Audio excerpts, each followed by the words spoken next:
प्यारे बच्चों, आज हम लोग उपसर्ग के बारे में पढ़ेंगे। उपसर्ग किसे कहते हैं, ठीक ना। हिंदी का एक ये बढ़िया इम्पोर्टेंट महत्वपूर्ण जो है टॉपिक है, जिसके बारे में आज हम लोग पढ़ेंगे।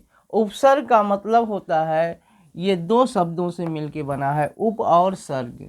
किससे मिलके बना है? उप और सर्ग। इन दो शब्दों से ये मिलके बना है। इन दोनों का पहले हम लोग अर्थ समझ लेते हैं कि उपसर्ग का अर्थ होता क्या है। उप का अर्थ होता है निकट और सर्ग का अर्थ होता है सृजन करना, ठीक ना। उपसर्ग कहने का तात्पर्य है कि वे शब्द है ना, जो किसी शब्द के पास आकर के नए शब्द की रचना करते हैं, उन शब्दांशों को हम लोग क्या कहते हैं? उपसर्ग कहते हैं, ठीक ना। अर्थात अगर इसकी परिभाषा हमें लिखनी हो तो हम क्या लिख सकते हैं? वे शब्द या शब्दांश जो नए शब्दों के साथ जुड़कर उनके अर्थ में परिवर्तन या विशेषता ला देते हैं, उन्हें उपसर्ग कहते हैं।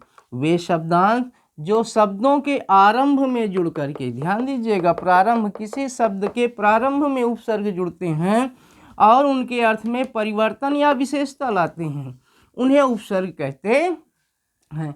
उपसर्ग से संबंधित कुछ विशेष बातें हैं, ठीक ना।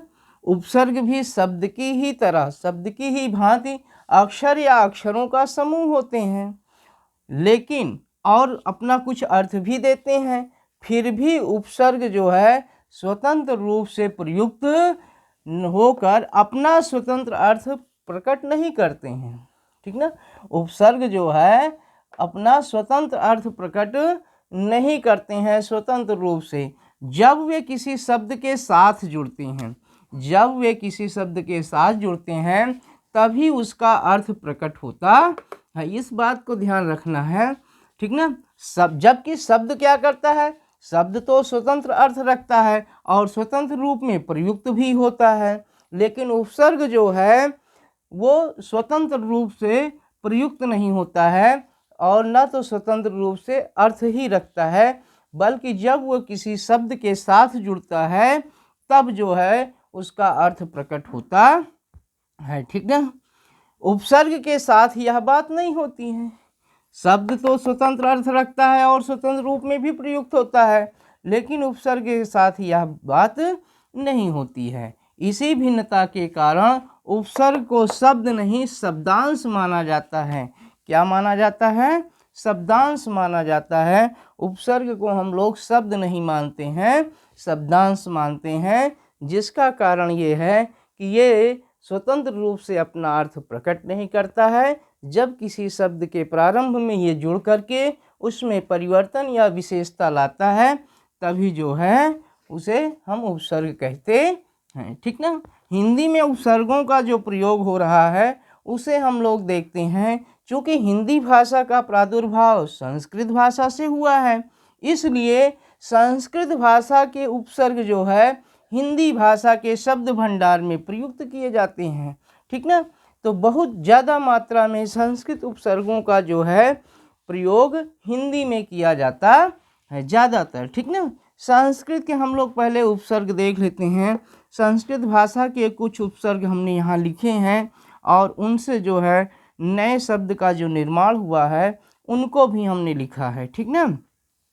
जैसे ये हमने उपसर्ग लिखा है, दू, दुर, दुष है ना। ये सब जो है क्या है?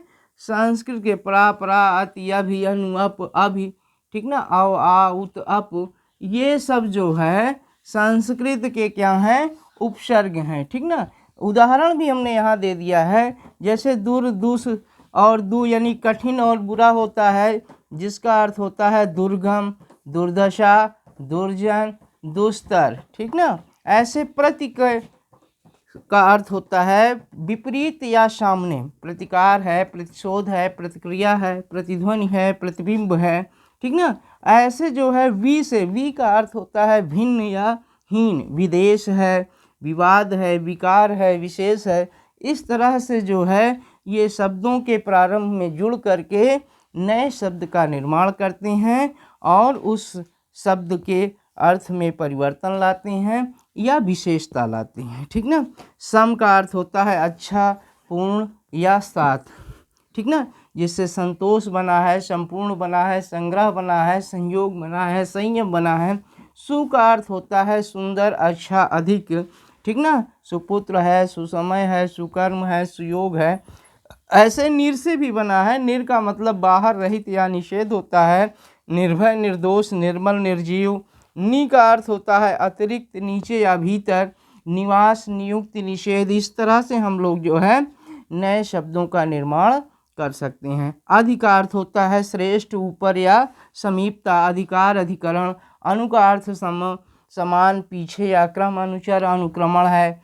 अप का अर्थ है लघु, बुरा, हीन, ठीक ना। अपशकुन है, अपमान है।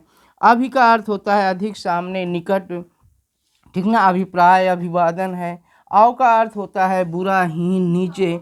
अवरोह, अवसान, अवगुण। आ का अर्थ होता है पर्वत, सीमा सहित, ठीक ना।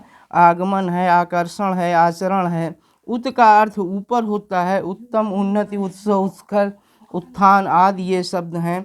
उप का अर्थ होता है सहायक, निकट, समान। उपवास, उपयोग, उपमा, ठीक ना। उपमंत्री है, उपकार है, उपदेश है, उपयुक्त है, उपसर्ग है।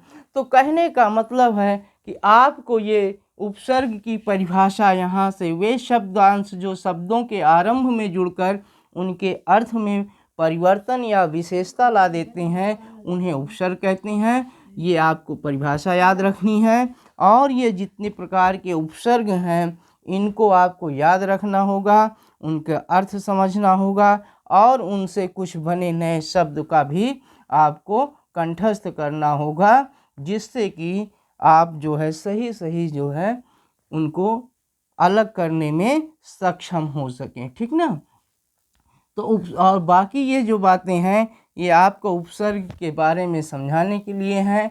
मेन मुख्य परिभाषा यहाँ पर है, ठीक ना। और ये आपको जो है संस्कृत के उपसर्गों के कुछ उदाहरण दिए गए हैं। इसके आगे और भी हिंदी के उपसर्ग जो है हिंदी भाषा में प्रयोग किए जाते हैं।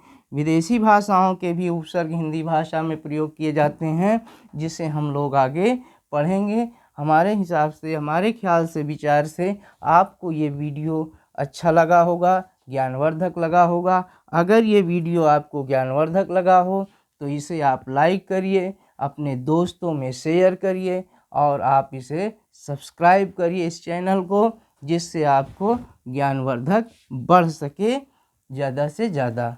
और आप इसको स्क्रीनशॉट ले सकते